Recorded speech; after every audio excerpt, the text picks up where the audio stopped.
This is our fridges where everybody's kept nice and cool, and obviously we put the little eyes for infectious, so it just means that when you're a bit more care when you're opening that fridge.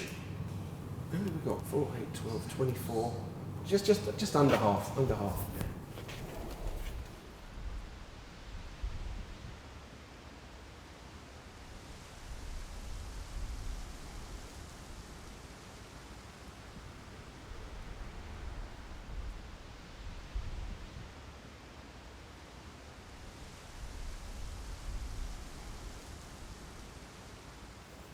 Right, first of all, we're going to get the coffin ready. One of the things about being a funeral director is we care a lot about infection control anyway. The measures that we need to consider here are the same ones we would in our personal lives, so the living are much more infectious than the dead. It's about being cautious of any fluid, it's about being cautious of any kind of air expulsion, but we would put a mask over someone who had COVID-19. We put them in a body bag. We take more precautions than we're being advised to take, but at the end of the day, it shouldn't stop us from being able to do our jobs with gentleness and thought.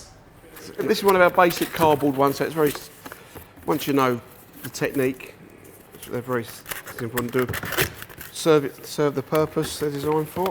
Where we're going for this funeral is at a natural burial ground, so I think it's perfect for that. Nothing's really changed as far as our job's concerned. It's a lot busier. I think the biggest change is the actual funeral side, around the grave side or at the crematorium. That's the biggest impact, where the family can't attend.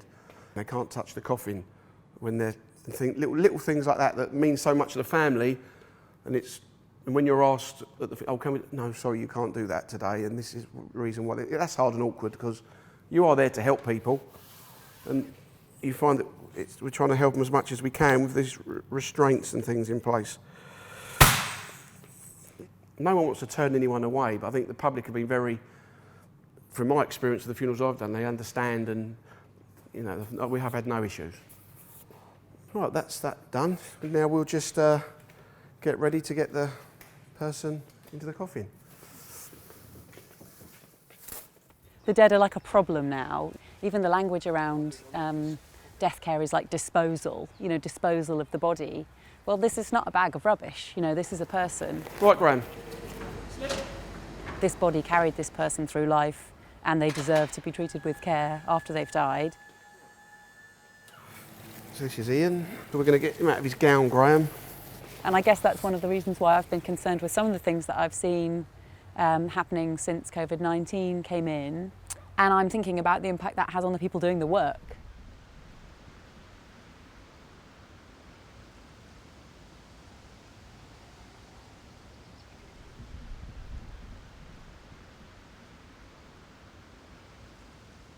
I have huge respect for the PMARC teams doing incredibly difficult work. These are people who are volunteering out of their normal roles. When you have to use black plastic rather than a white body bag, when you have to use gaffer tape to kind of keep that plastic together, when you have to put a bag over someone's head because there aren't enough masks. And I was here the other day when we removed all of that, and it felt pretty great to remove it, because you're literally witnessing a kind of infection problem turn back into this chap who is actually in his pyjamas and is now kind of ready for his funeral. These acts will be happening in care homes, in people's homes, so I don't like the dead being treated that way. I don't like the idea of a family or friends or carers seeing that, or being told to wait next door because something's about to happen which they probably don't want to see. I think those things are equally as horrible as each other. I think there's going to be some unnecessary trauma. And I think we live in a world that doesn't even know how to talk about that. Out of the way. Yeah, it's all go now. We're just covering him up just to make it nice and safe when we're moving him. 1, 2, 3, slide. Yep. So we're just going to make him comfortable. Brush his hair a little bit. It's very hard because obviously I don't know how this gentleman's got very short hair. But you're brushing someone's hair, you don't know how they have their hair styled. So you just sort of think, well, that looks smart, that's nice enough.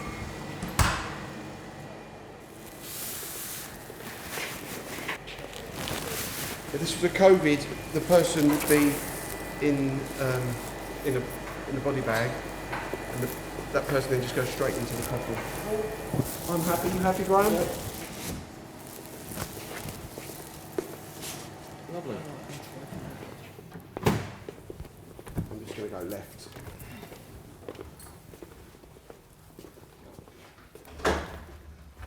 There's a funeral going on just behind us now, not a funeral that we're involved in, where people have been kind of arriving all morning, and I can only guess that there's kind of 40, 50 people. From our point of view, it's hard because we're dealing with families and saying, sorry, you can only have 10 people. And then if they were here today for a funeral we were organising, they're going to be seeing it and saying, well, how come they can have 40 and we can only have 10? And then we're left to try and explain the reasons, and we're not in control of this cemetery. I don't really know the answer to that. I think that's actually really rare. So, like, do we take that situation? It's the same with all of us out on our daily walks. Someone breaks the rules. Does that mean we all should not be allowed to have our daily exercise? That doesn't seem right. That's right. Yeah. We've all got to do our bit. That's how these things work out. But it is a problem, and it's not good for public health. Definitely. Another debate. Yeah. All right.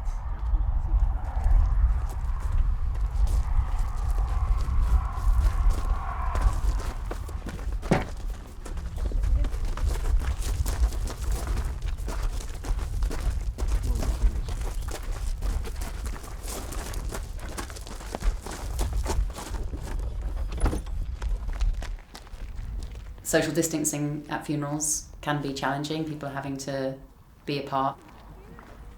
Streaming services from crematoria and cemeteries already did exist, but now that's happening a lot. But there has been some feedback about how powerful and meaningful the funeral has been despite the restrictions.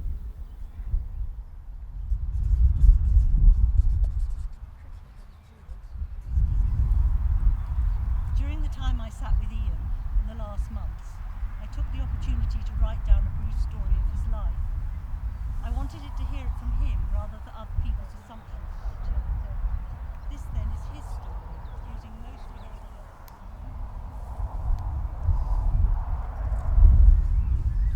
gather round.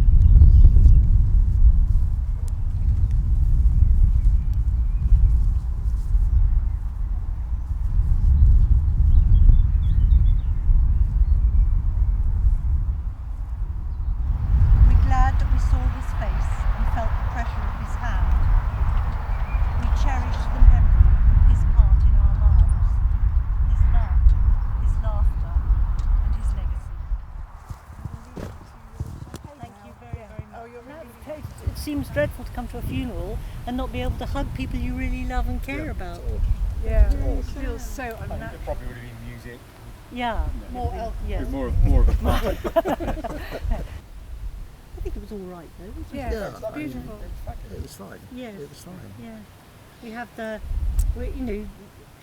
there's a responsibility for somebody to turn up in a way, to be able to sort of bear witness to the whole process. So I think funerals are changing, and it'll be interesting to see how they change. They're certainly less pompous than they used to be. And the lack of pomposity, I think, is a big plus. Exactly. Big plus. Yeah. We're probably some of his very best friends. We've all known him a very long time, and his idea was, well, I'm not going to be there, but I would like these things, and he had no pomposity at all in that way. He didn't have one. Sorry. Key words there, that way. That way, yeah. He didn't like ceremony, he wouldn't have. Didn't like fuss. And he wouldn't like fuss. No, he hated fuss. And so, in fact, the fact that there's just a few of us here today, he would have just liked it. They're all just I standing don't there. feel as if we've been Yeah. diminished or demeaned or deprived in any way. No, I don't know.